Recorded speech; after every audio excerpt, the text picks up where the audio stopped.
नमस्कार, सुस्वागतम, वेलकम अभिनंदन। आज थोड़ा-सा टाइम मिला तो सोचा धूप में बैठा जाए, क्योंकि फिर कुछ टाइम के बाद हम धूप बैठ नहीं पाएँगे धूप में, क्योंकि आपको पता है मौसम बदल रहा है और वैसे भी माघ का महीना ख़त्म हो गया, फागुन का महीना शुरू हो गया, मच्छर बहुत होंगे, तेज़ हवा का चलना, मौसम का बदलना और मौसम बहुत सारे उथल-पुथल इस वर्ष हमें दिखाने वाला है, ख़ासकर अप्रैल तक तो ही।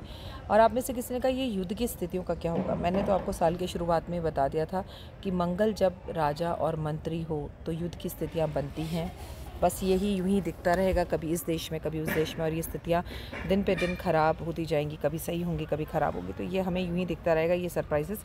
And thank you so much, आप में से किसी ने एक खूबसूरत सूट मुझे भेजा था और मैंने आपको बताया जैसे कि अब मैं सूट सिलवा रही हूँ और आपके ही दिए हुए सूटों को रोज़ पहन रही हूँ, तो दिल से शुक्रिया इसके लिए। और आज की कहानी बहुत मज़ेदार कहानी उनके लिए जो अपने पत्नियाँ अपने पति को बोलती हैं ड्रिंक करना छोड़ दो, अपने बेटे को बोलती हैं स्मोकिंग छोड़ दो, ये बुरी आदत छोड़ दो, ये अच्छी आदत छोड़ दो, लेकिन आपके लाख समझाने पर भी वो आपके हिसाब से कुछ चीज़ों को छोड़ते नहीं हैं और कुछ चीज़ें बदलना ही नहीं चाहते। तो चलिए आज आपको एक कहानी सुनाती हूँ, इसे सुनने के बाद आपको समझ में आएगा। एक आश्रम था, वहाँ पर जो गुरुजी थे वो गुरुजी मंत्र पढ़ते थे, और वो मंत्र जब वो पढ़ते थे तो उनके सामने बैठकर जो शिष्य थे वो मंत्र उसे पढ़ते थे। गुरुजी पहली बार मंत्र पढ़कर चुप हो जाते थे, ना तो उनके होठ हिलते थे ना उनका कंठ हिलता था।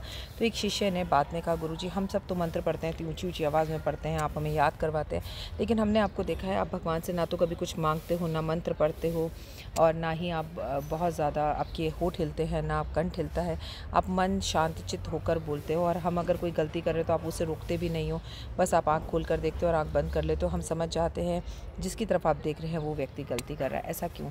तो उन्होंने कहा इसके लिए मैं तुम्हें कहानी सुनाता हूँ। मैं बहुत समय पहले किसी के घर में जो है उपदेश देने गया था। मैंने खिड़की में से सुबह 4 बजे उठकर देखा कि एक गार्ड उनके घर के बाहर खड़ा था। एक भिखारी आया और उस भिखारी के पास उस गार्ड ने उस भिखारी को भगाने की कोशिश करी और फिर बोला, तुझे कुछ चाहिए? भिखारी ने कुछ नहीं बोला, भिखारी चला गया। लेकिन मेरे मन में बड़ी उत्तेजना हुई, बड़ी उत्साह हुआ ये जानने के लिए कि वो भिखारी को कुछ देना चाह रहा था। इतनी बड़ी कोठी है, भिखारी चाहता तो बहुत कुछ मांग सकता था, पर भिखारी ने कुछ मांगा क्यों नहीं? मैं भिखारी के पीछे गया और मैंने भिखारी से पूछा, भैया क्या बात है?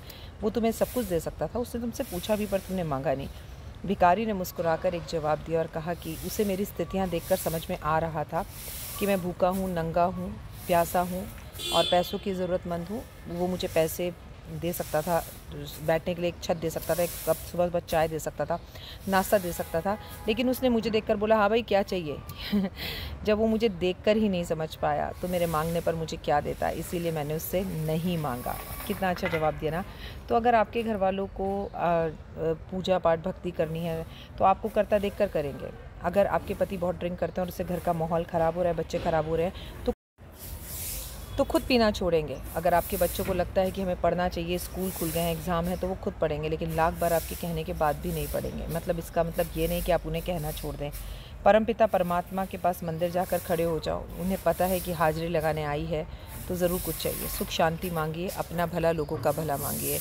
घर वालों से शिकायतें कहना छोड़ दीजिए, क्योंकि 2022 अप्रैल से 30 अप्रैल को जब शनि अपना राशि परिवर्तन करेगा और हमारा विक्रम संवत बदलेगा, तो जो लोग आपके कहने नहीं मानते, अब वो रिज़ल्ट भरने के लिए तैयार हो जाएं, क्योंकि आ रहे हैं शनिदेव इंसाफ करने के लिए।